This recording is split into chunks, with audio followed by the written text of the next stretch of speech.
it's catalog shoot with Natasha once more. It's like the set is my playground and talaga namang parang isang laro lang ang shoot kasi it's relaxed. Nakakatuwa magtrabaho with people who are enjoying the shoot. People who make everything light and easy. Click, click, click.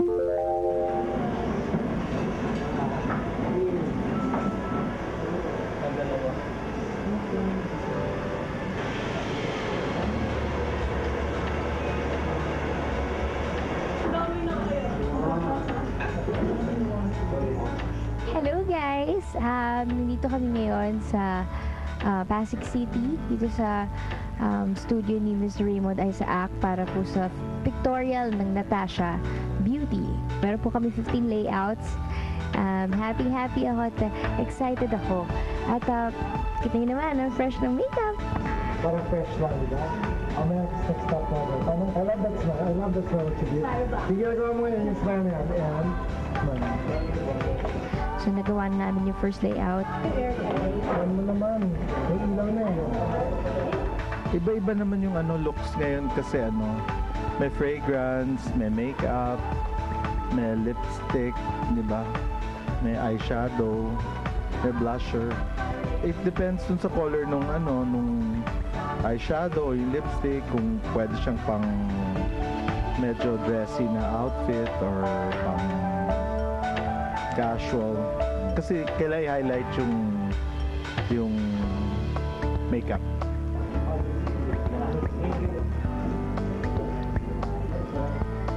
Ay ako, I'm very happy with my makeup. Ang ganda-ganda ng makeup, ang ganda-ganda ng register niya sa camera. At ayun nga, parang nilabas niya rin yung different side of me. Parang kasing sa bawat makeup artist na nakakatrabaho ko, iba't ibang side ko ang lumalabas. So, ito, iba naman. Ibang Sara naman. Lahat yung hindi ko na. Yan! Kasi may vibrant. Yung concept, bali kasi ngayon, rainy season yung next na katalog ng Natasha. So, ngayon, naglaro tayo sa 5 shades ng Natasha Beauty Color Build Eyeshadow Trio na pwede pang applicable sa rainy season. So, nilaro-laro yung kulay. Meron din shades na beach rush na for natural colors. Tapos may prim pink na for glam or light shades lang, fresh shades. Tapos may velvet love na yung pang mga night, pwede sa mga gimmick.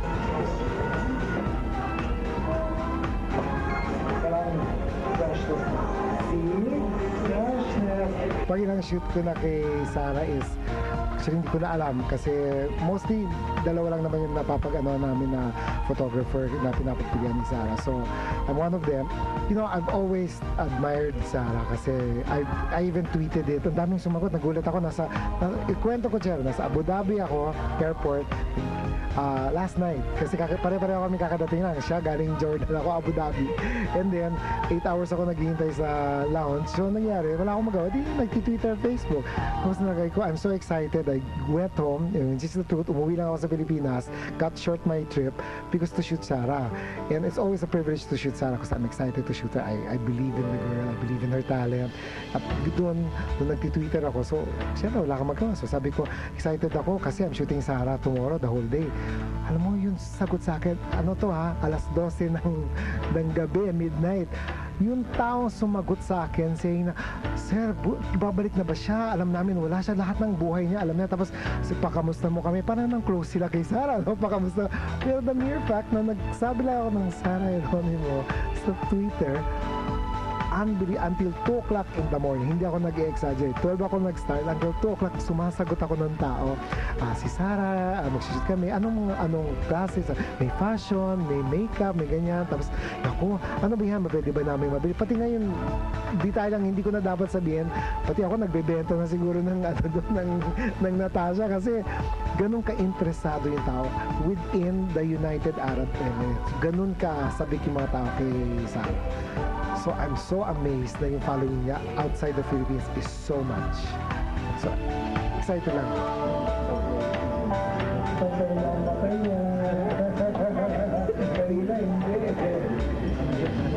Ay, gandang sakto sa kitang sa baba.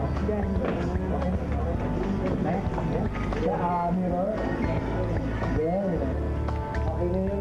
Nung una medyo, syempre nangangapa siya kasi inaakit siya yung energy niya. That was the first change. On the second change, medyo okay na siya, bumalik na siya. Ngayon, after 5 shots, I am so happy because after 5 shots, tapos na kagad yung mga shoot namin. So, despite the fact na nag-start kami after lunch, 15 layouts, ang bilis namin. Siya ay constant, tapos na nga siya eh. Mas matagal nga yung magbihis kesa sa shoot actually eh.